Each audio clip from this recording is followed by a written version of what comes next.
I've been hearing a lot about this study where they found micro and nanoplastics, and this is a micro and nanoplastic bundle from the National Institute for Science and Technology. Anyway, I guess they found a bunch of these in people's arteries, so I'm going to talk about the study and my perspectives on it. Here's the study right here. It's in the New England Journal of Medicine. You can actually get a couple free articles a month just by giving your email address to them. So the researchers looked at 312 patients with carotid artery stenosis. It's where plaques build up in the carotid arteries and they block blood flow to the brain. I guess these plaques can also start to break off, or they can create blood clots that themselves can go up into the brain and cause strokes or transient ischemic attacks. And here's what the innards of one of those arteries might look like. This is a drawing from Frontiers in Science. So you've got that blockage right there. And you can see this is called a foam cell. It's actually an immune cell. So you've got this plaque that's made up of things like cholesterol, and it's got some proteins, and really all kinds of gunk, because once it starts building up, anything that gets trapped in there is just kind of in there.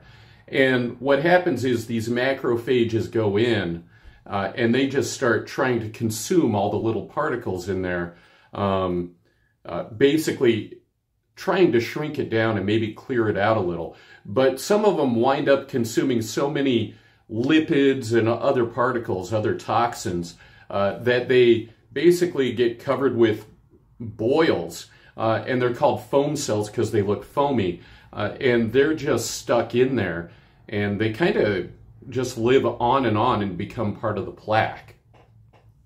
The patients were between 18 and 75, and they had what the researchers called high-grade carotid stenosis, which basically means their carotid arteries were at least 70% blocked. But in these cases, the patients weren't having any symptoms from that.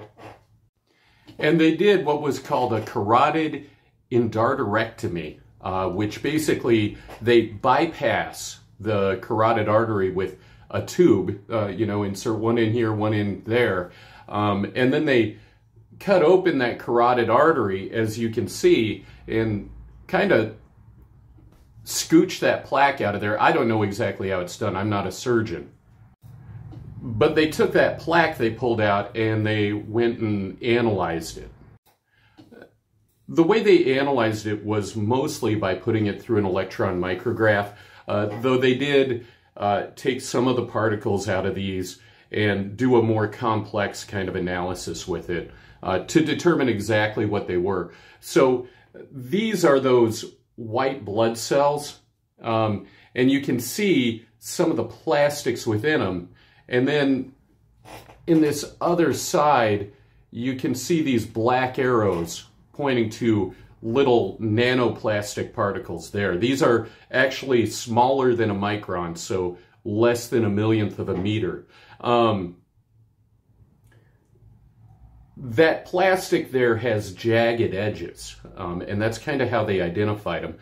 You can see also some are darker than others. The ones that are darker are the ones that they believe contain chloride. So those were polyvinyl chloride, and they believe the rest were polyethylene. And then what they did, they followed up with the patients at 6 and 9 months. So of the 312 patients they started with, 8 of them passed away in the hospital. And then another 257 showed up at both follow-ups. Of those, 58.4% had a detectable amount of polyethylene in their carotid plaques, and of those 12%, so about 1 in 8, also had polyvinyl chloride in there.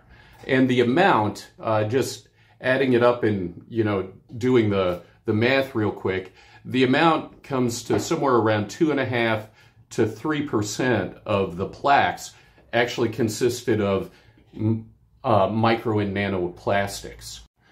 So of the 257 people who completed the study, 150 had plastics in their plaques, and 107 didn't have any.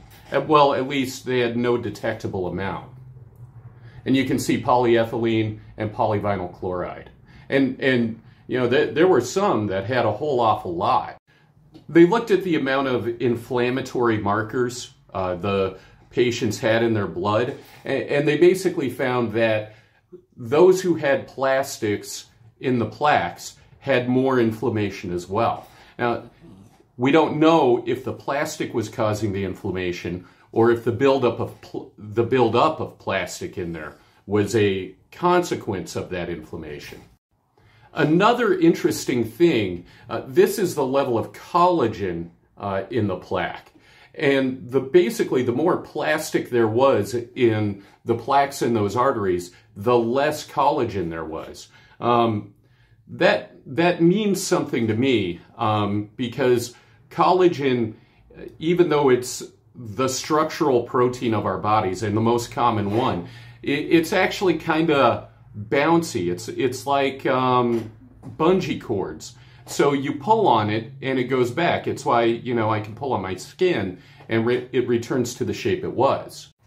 So if those plastics were kind of replacing collagen, then it seems to me those plaques would have been more hardened. That's just my conjecture, though. I didn't see anything in the paper that discussed it. So here's the first money question, and probably the most important question.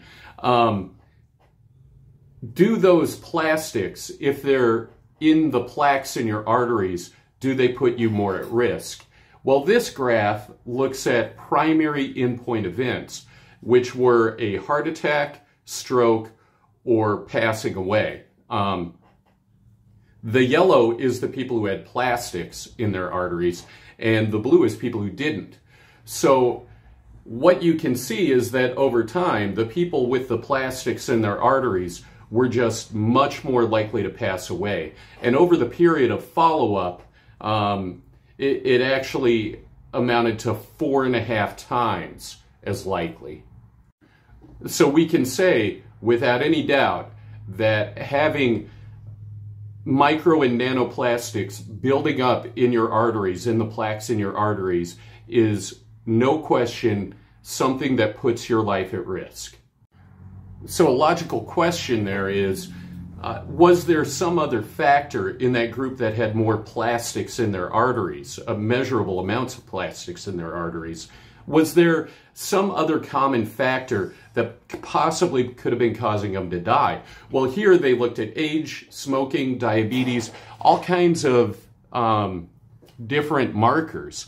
And what you can find in these two populations is that there really isn't a whole lot of statistical difference between them.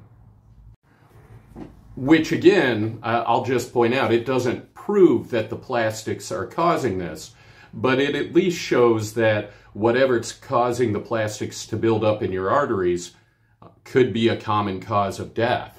So here's the other money question in my mind. You got 60% basically having plastics built up in the plaques in their arteries, and you've got 40% that didn't have any measurable buildup.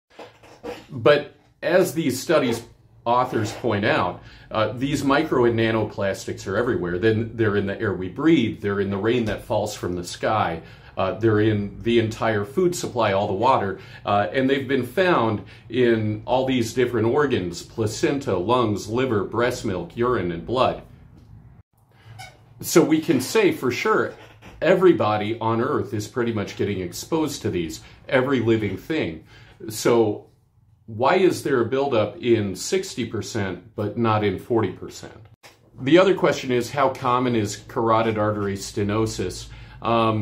That really isn't extremely well known. Even the high-risk populations aren't extremely well defined.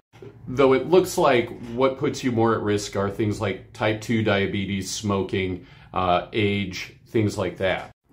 So in the end, I'd have to say this study actually creates a whole lot of questions and hopefully areas for further investigation.